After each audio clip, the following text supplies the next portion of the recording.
So my original plan was actually to make an entire video about just the new acquisitions that the Ravens got to help their run defense. I was going to just, basically break down one player from each of those guys. I've done videos like that in the past, but when I was doing this, I felt like there was a couple of guys that actually deserved videos of their own, and one is Justin Madubuike. Madubuike is definitely someone who, hard name to pronounce, definitely making me do my homework, trying to figure out the right pronunciation. I believe I'm saying it right. But also, there's a lot of intrigue there. Baltimore, definitely a team that's trying to bolster their run defense. Not that it was terrible last year, but they do want to improve upon it. And one good way to improve upon it is through the draft. It definitely had its bad moments last year in the run defense, most notably the playoff game. And I think Madubuike is a guy who can, he'll help in the passing game as well. Very much so, but he can also help in the running game. He can do both. He's one of those, defensive tackles who can also rush the passer or, defensive ends in 3-4, depending on what system you play. But watch, take a look at this play. He's going to be going up one-on-one against Auburn's right guard right here. That's the way this play is going to work. And basically what happens is that, he's not the only one rushing the passer on this. In fact, it's going to be a blitz. There's also another player who's going to fake as though he's rushing the passer, but then drop back in the coverage. So, trying to get a little creative here. You see this in college more than the NFL. You can fool guys easier. But what's important to mention when talking about Madubuike is that he is not the edge guy right here. There is someone to the outside, which is typical for him. But what I find really interesting about this, and the reason why I'm bringing it up, is because watch how far to the outside he still is going to go. I mean, you notice that the guard who's covering him is very far over now, trying to make sure that he can make a play and block Madubuike. This, of course, makes sense, as even to this point, Madubuike is still further over to the guard's right side of his body than to his left, which is not necessarily what you want if you're a guard. So, this is definitely good for Madubuike, I think, because he's getting him out of position. What he's trying to do here is he's going to basically just try and draw the guard to that side of the screen, so that way he can use his footwork. And that's really what sets Madubuike apart from a lot of these other inside guys, is he has tremendous footwork. And watch how he is able to get to the inside and he's able to make a quick tackle. It's hard for some of these big guys to have the footwork that some of these guys do. He has tremendous footwork. And so because of that, I really like him as a 3-4 defensive end. I think this is really a good spot for him, especially when he can be, sort of opposite Calais Campbell. That should definitely very much help him. And, Campbell also should be a great mentor towards him. This play might have been my favorite that I saw of Madubuike all season. What's going to happen is that, first things first, he is going up one-on-one against the guard right here. There is a center, but he's not going to be blocking Madubuike, so don't worry about him. But what Madubuike is going to do right here is he's going to do what's called a pull club, which basically means that you want to grab onto, in this situation, he'll be grabbing on to the guard's left side of his body and sort of be pushing his right side of the body. So you pull the left side of the body, you push the right side of the body, and that's going to kind of rotate him. And that's kind of what you want.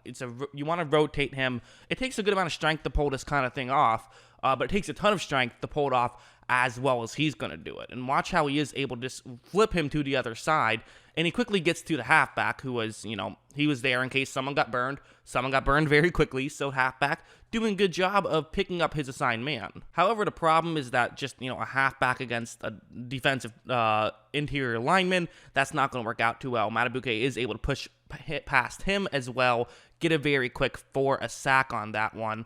And, that's the kind of thing where I feel like in the NFL, backs will probably do a better job of making those blocks, and quarterbacks will do a better job of getting rid of the ball more quickly. So that might not end up in a sack in the NFL too much, but it will if you can pull that kind of thing off in the NFL, it definitely will be a good play. Now, it's of course hard to imagine that he's going to be able to dominate in the NFL like he was able to do in certain plays in college, but at the same time, I mean, what you want when you're drafting someone is someone who has dominated in college, and he absolutely has dominated in college. Another thing I like about him, we can sort of get into some immeasurables here to some degree. I don't like to spend too much time on this, but I'll break down one play. I think he has a great motor. I think he doesn't quit.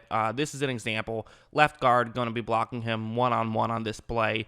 And the guard does a pretty good job, actually. I mean, you notice that he gets his hand placement. Really what he gets once this play starts to develop is that the guard's left arm gets right into Madubuike's right shoulder pad, which is really good hand placement and what you want. So, listen, Obviously, nobody's perfect. Madubuike getting beat a little bit on display.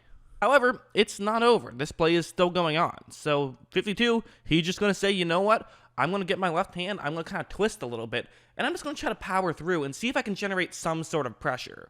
It's a good idea, and it's especially a good idea because the UTSA quarterback is going to actually run through that gap, and he's able to reach his arm out and make the tackle, which he probably wouldn't have done had he given up on the play like some people might. So, a little thing like that, that's what you look for. When you think you've gotten beat, guys who are still willing to continue fighting. And listen, I mean, he got beat on that play, and he also got a sack on that play. Both of those two things happened because he just kept fighting, and that's what you want.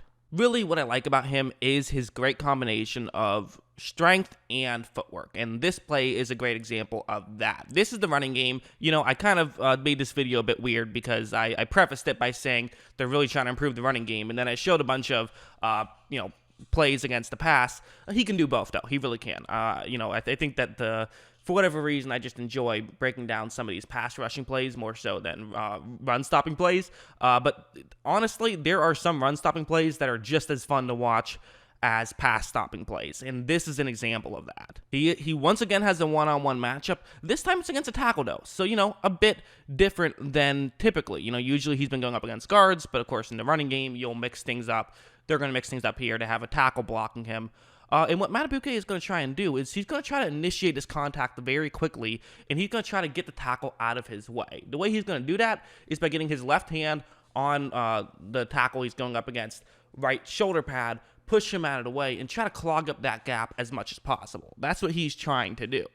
And watch how well this works. He just tosses him out of the way, completely clogs up that lane, and there is no chance of them gaining yards. They lose yards on the play. And again, that's footwork to get there, and then that's the strength to be able to move him out of the way. Just a tremendous combination of the two.